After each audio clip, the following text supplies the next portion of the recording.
الزمن هذا ليس زمن راحة، ليس زمن نوم، ليس زمن لهو، إنما هو زمن جهاد، وهذا مما يعظم الأجر على الناس.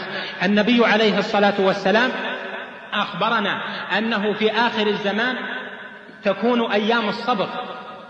قال الصحابي: وما أيام الصبر؟ قال: فإن من ورائكم أيام الصبر. قال: وما أيام الصبر يا رسول الله؟ قال: للعامل فيها أجر 50.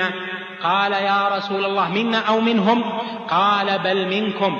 للعامل فيها، المتمسك بالسنة في أيام الصبر، له أجر 50 ممن يعملون بمثل عمله. وهذا لا شك أنه يجعل التبعة عظيمة، لأننا نرى اليوم أن الأكثر معجب برأيه. أصبح الطفل الذي له 8 سنين و10 سنين يجادلك في قضايا كبار، كما قال عليه الصلاة والسلام في وصفه لما يحصل في آخر الزمان، قال: وإعجاب كل ذي رأي برأيه. فإعجاب كل ذي رأي برأيه بدأت بوادره. أصبح الجاهل يجادلك في القضايا الكبيرة، حتى في الأمور الدينية أصبح الصغير يجادل، وأصبحت البنت تجادل، وأصبحت المرأة تجادل، فأعجب كل ذي رأي برأيه. وهذا يجعل التبعة على أهل العلم وعلى طلبة العلم وعلى المنتسبين للعلم، أن جعل التبعة عليهم كبيرة جدا، فإن عليهم دورا عظيما في هذه الأمة. فالزمن اليوم زمن جهاد،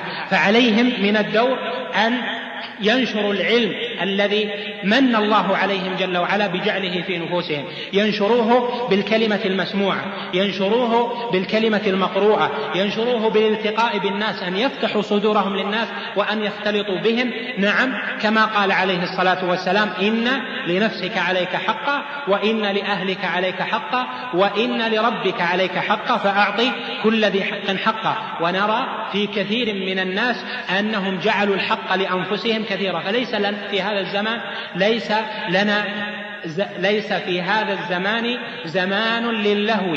فالذين يذهبون ذهابا كثيرا للهو ويقضون ليالي للهو في قيل وقال، أو يستمتعون بما يستمتعون به وهم من أهل العلم وخاصته أو من طلبة العلم، نقول لهم: إن الأمة بحاجة إليكم، وإن عليكم دورا لن يقوم به إلا أنتم، فأنتم حملة العلم وأنتم محصلوه الذين جاء فيهم الحديث، يحمل هذا العلم من كل خلف عدوله، ينفون عنه تحريف الجاهلين وتأويل المبطلين.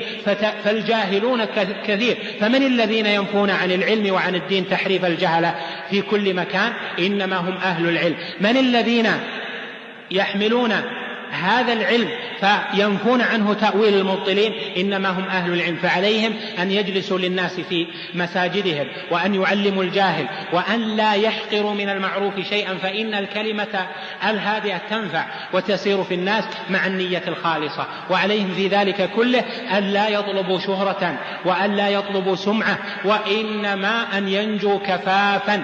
ولن تزول قدم عبد يوم القيامة حتى يسأل عن علمه ماذا عمل فيه، كيف عملت فيه، هل بلغت ذلك، هل أديته؟ وكثير من الناس عنده علم لكن يقول الواجب على غيره. هل علماء الأمة 10 أو إذا كانوا 20 هل سيقومون بواجب هذه الأمة جميعا؟ لا، لن يستطيعوا. ولو قاموا كل يوم في كل ساعة بواجب لن يستطيعوا، لأنهم قليل والأمة الآن تكثر. وإذا نظرت لتعداد السكان فإنه يزيد، في كل سنة يزيد، وبعد 5 سنين كم سيكون عدد الناس مثلا في بلادنا هذه؟ سيتضاعف، وبعد 10 سنين سيتضاعف. فإذا الناس بحاجة أشد ما يكونون بحاجة إلى أن يكثر أهل العلم. فلذلك يجب أن تكثر الدروس العلمية، وأن تكثر الدورات العلمية، وأن يكثر بعث العلم في الناس، لأن هؤلاء هم القاعدة الذين سينتشرون في الناس. فلنفرض أنه صار عندنا 10,000 طالب علم، هل سيكفون؟ لن يكفوا. لو صار عندنا 20,000، لو صار عندنا 20,000 من طلبة العلم، هل سيكفون؟ سيكفون الأمة في شرق الأرض، لن يكفوا.